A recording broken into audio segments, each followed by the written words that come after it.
Assalamualaikum warahmatullahi wabarakatuh. Waalaikumsalam warahmatullahi wabarakatuh. Apa kabar semuanya, sehat? Sehat. Sehat ya. Oke, untuk pertemuan hari ini kita mau membahas tentang tantangan dan peluang agroindustri. Nah, tapi kan minggu kemarin kita sudah membahas tentang agroindustri sendiri ya kan ya. Ada yang masih ingat tentang agroindustri? Ya Mbak Herda? Agroindustri sendiri itu merupakan kegiatan mengolah hasil pertanian menjadi produk yang bisa memiliki nilai tambah. Betul ya, seperti itu. Jadi agroindustri itu menaikkan nilai tambah untuk produk-produk pertanian. Oke, kita lanjutkan untuk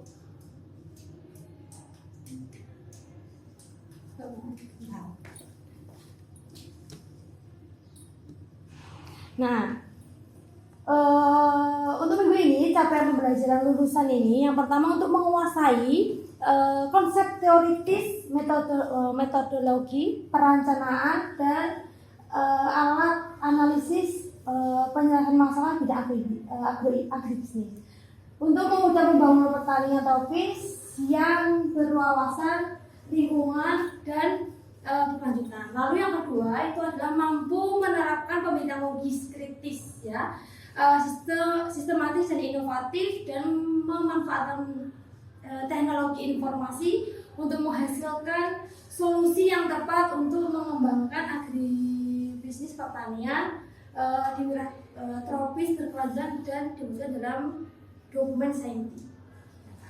Nah, untuk capaian pembelajaran mata kuliah pada hari ini ya adalah mahasiswa itu mampu menjelaskan pengertian agroindustri dan ruang lingkupnya, kompetensi tantangan agroindustri di Indonesia sendiri atau karakteristik bahan baku dan teknologi agroindustri itu.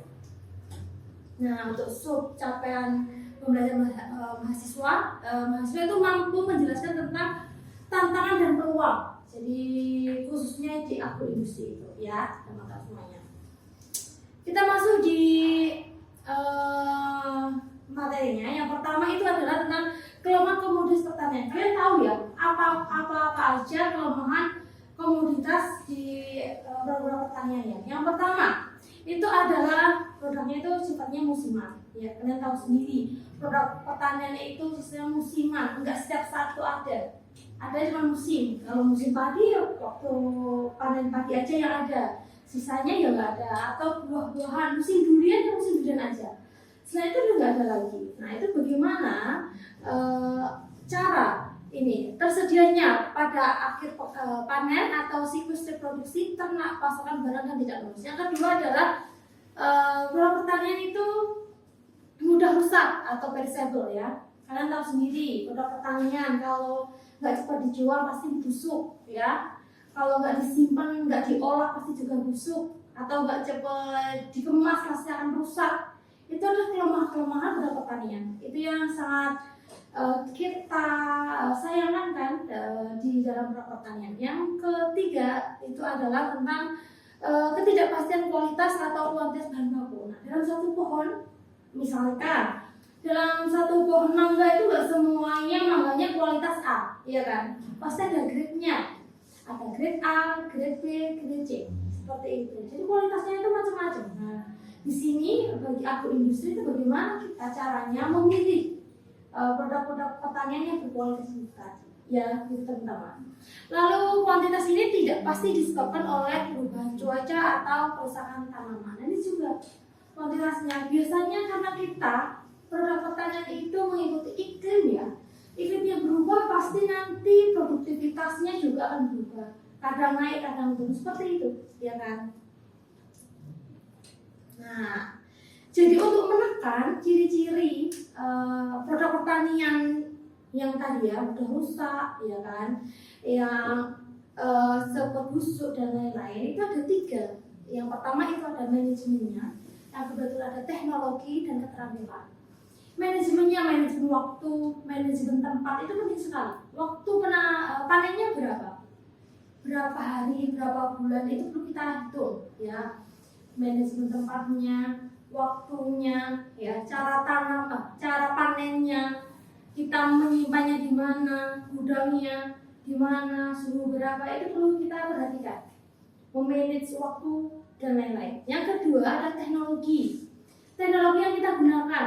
Ya, apakah kalau misalkan ada tanaman yang cepat busuk, kita bisa menggunakan teknologi yang ini mengatur suhu, ya kan? Suhunya kita atur bagaimana biar tanaman tidak busuk, kita olah atau kita packing, kita kemas dengan bagus ya. Itu juga bisa mengurangi menekan ini ciri-ciri produk agroindustri yang mudah busuk itu. Lalu keterampilan, nah ini perlu sumber daya manusianya yang perlu ditekan lagi. Karena nggak semua orang itu bisa seperti itu, ya. Buat teknologi bisa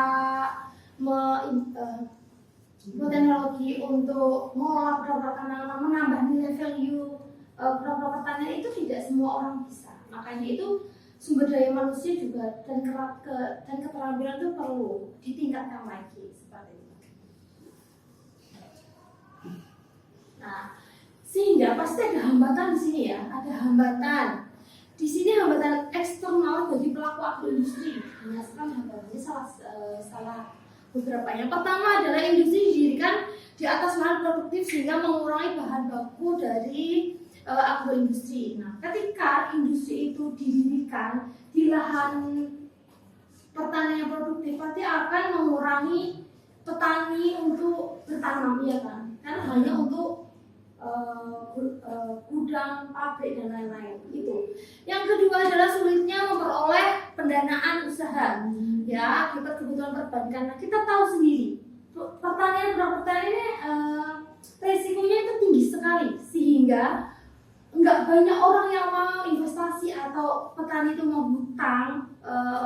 Ya hutang itu jarang yang ngasih karena resikonya besar sekali, hampir 50% karena tergantung alam, tergantung hama penyakitnya seperti itu ya. Jadi jarang sekali atau sulit memperoleh pendanaan atau modal. Padahal petani itu kalau mau tanam aja modalnya, inputnya udah banyak dan modalnya banyak sekali ya kan. Itu juga sayang. Lalu yang ketiga ada industri yang berada di kawasan sentra industri bergerak di bidang pertanian.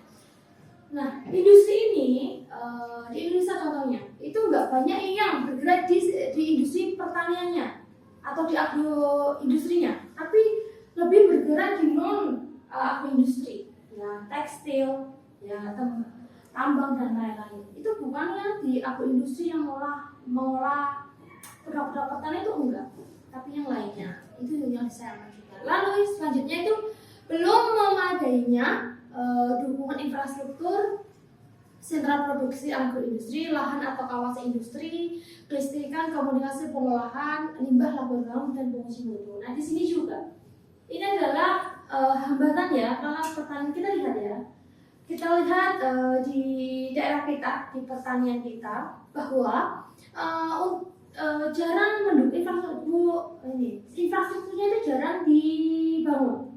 Contohnya ya jalan itu minimal standar infrastrukturnya harus bagus ya, jalannya halus ya kan ya, itu kan salah satu infrastruktur yang perlu diperbaiki. Barulah nanti ditingkatkan listrikannya. Banyak ya di Indonesia di pelosok-pelosok listrik yang belum masuk juga masih banyak, begitu ya, banyak sekali. Tapi tempat kalian udah masuk ya?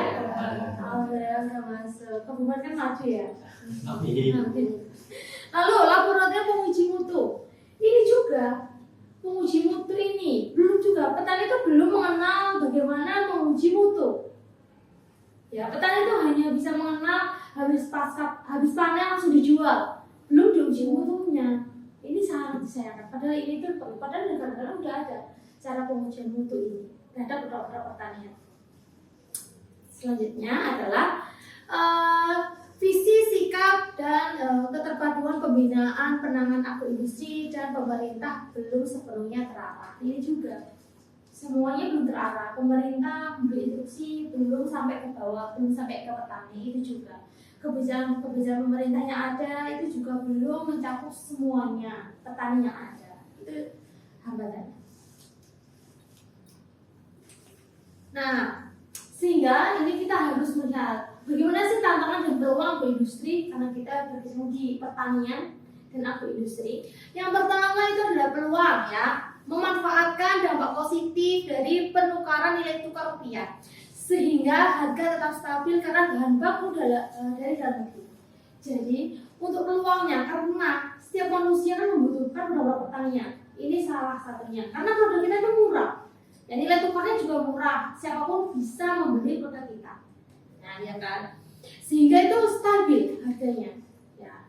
Lalu yang kedua, meningkatkan keinginan dunia usaha untuk berinvestasi di bidang agribisnis dan agroindustri. Banyak sekali harusnya kalau kita bisa mengembangkan agribisnis, ya, agroindustri itu bisa menarik investor. Karena kita mampu ya menggunakan teknologi tadi ditunjang dengan faktor-faktor tadi. Kita mampu membuat lapangan pekerjaan sehingga investor datang. Seperti itu. Lalu meningkatkan antusiasme para ilmuwan untuk menemukan teknologi tepat guna. Nah, dengan adanya pertanian yang masif ya, kita melihatnya pertanian sudah banyak, pasti ada seseorang, bahkan kita ya, mampu membuat teknologi yang tepat guna. Jadi itu yang tepat untuk pertanian di kebumen misalnya. Itu apa sih alat yang perlu digunakan, yang perlu dibuat itu apa? Gak serta kita beli alat dari luar negeri langsung ke Indonesia kan belum tentu bisa, belum bisa dipakai petani, belum cocok lahannya, caranya nggak tahu kan itu ya. Tapi kalau kita buat sesuai dengan daerah kita pasti nanti akan cocok seperti itu. Lalu dukungan politik dan komitmen yang tinggi dari pemerintah dan masyarakat untuk mengembangkan agroindustri sebagai basis peningkatan ekonomi dengan visi lokal dan visi nasional. Nah, sehingga dengan visi nasional dan visi lokalnya itu meningkatkan produk lokal, pasti ya masyarakat itu bisa mengembangkan agroindustri. Ya, agroindustri ini atau agribisnis ini pasti akan meningkat akibatnya. Kesejahteraan petani pasti juga akan meningkat, ya kan? Pendapatan petani pun akan tinggi seperti itu. Nah, lalu selanjutnya adalah ketersediaan sumber daya alam yang masih berpotensi untuk berkembang. Nah, kita tahu ya lahan kita, hubungan ini contohnya banyak sekali lahan-lahan yang masih belum dimanfaatkan secara maksimal. Di sini kita bisa memanfaatkan secara maksimal, ya. Kita belajar menggunakan teknologi, bisa langsung sumber daya alamnya masih bisa berpotensi ya, lebih dimanfaatkan lagi. Lalu tersedianya sumber daya manusia dalam jumlah besar, ya kan? Untuk tenaga kerja yang masih belum dimanfaatkan secara produktif. Nah, di sini juga di Kebumen ya banyak sekali ya tenaga kerja muda, ya kan, yang produktif itu yang belum terserap secara keseluruhan. Sehingga dengan adanya pertanian atau agroindustri ini kita bisa melihat tenaga kerja banyak sekali. Pertanian itu salah satu bidang yang bisa menyerap tenaga kerja banyak, gitu. Jadi bisa dimanfaatkan. Lalu mampu meningkatkan nilai tambah atau add value hasil pertanian mentah sehingga didukung oleh petani sebagai subsisten pertama. Jadi kita bisa meningkatkan nilai tambahnya, value-nya dalam produk pertanian kita. Ya, kita nggak serta-merta cuma menjual bahan bakunya, tapi kita harus olah dulu. Minimal kita grading dulu, kita pilih dulu, ya kan? Kita pilih mana yang grade A, grade B, grade C, barulah kita jual yang grade A ke supermarket, ke desa, harus diolah sendiri seperti itu. Kita bisa. Kalau kita langsung jual, tidak ada add value-nya, pasti harganya akan murah. Kalau tapi ada grading, ada standarisasi, pasti ini harganya akan semakin meningkat. Seperti itu ya teman-teman. Selanjutnya, nah tantangannya apa sih? Ya, jadi ada peluang, sekarang ada tantangan.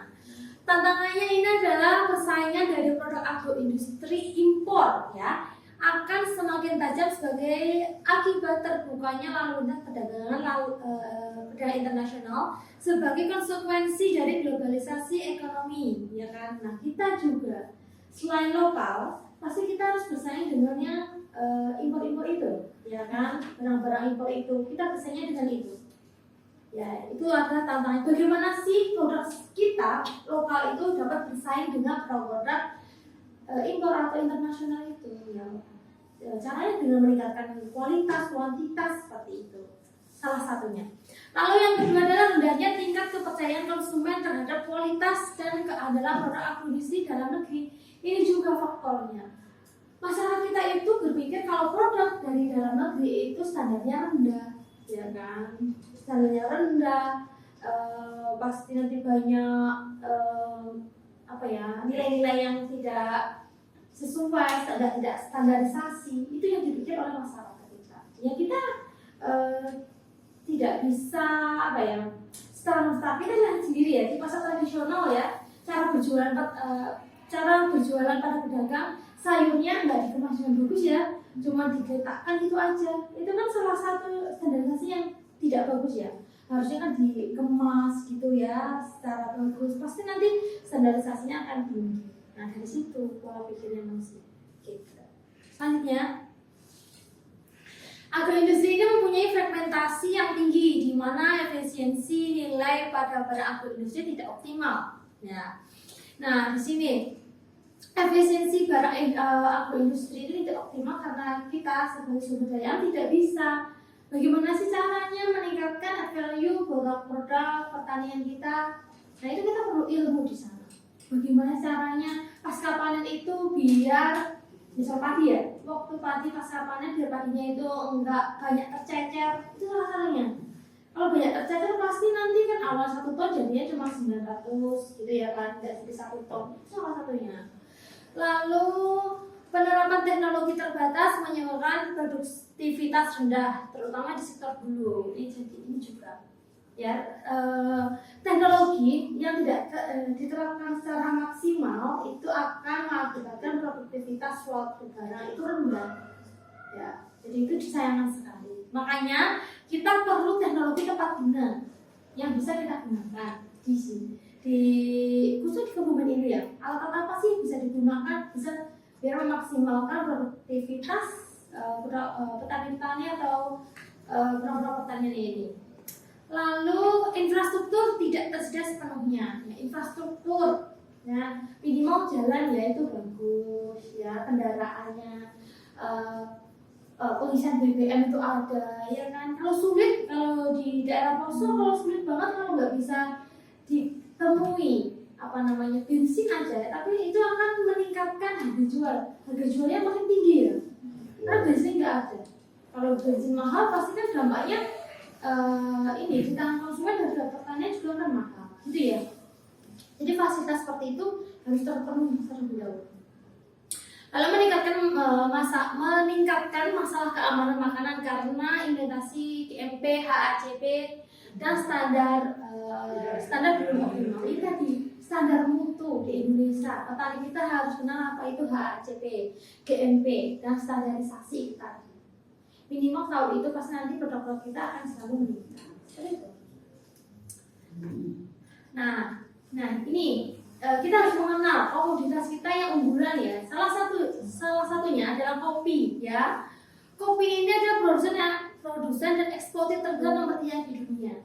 Harganya pun nanti bermacam-macam ya. Kalau kopi dalam bentuk powder bubuknya aja, lihat nih, dalam bentuk dalam bentuk biji misalnya, harganya itu cuma 10.200. Nanti kalau udah diolah jadi 17.000, dijual di stall seperti itu, nah jadinya 4.000 per cup ya, awal per kilo per cup. Dijual di kafe akan lebih mahal lagi, 34 sampai 50.000 tergantung kafenya apa ya. Nah kalau dijual di hotel harganya ya 46.000 50.000 sampai ke atas, atau dijual di pesawat lebih mahal lagi ya kan. Ini di mana tempat jualannya itu akan meningkatkan harganya. Seperti itu. Yang selanjutnya ada coklat ya. Coklat ini produsen dan eksportir terbesar nomor 3.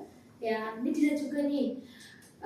Kalau jual dalam bentuk biji cuma 18.000, dijual dalam bentuk powder ya 4.000. Dan selanjutnya di kafe, di hotel dan di pesawat harganya pasti akan berbeda-beda.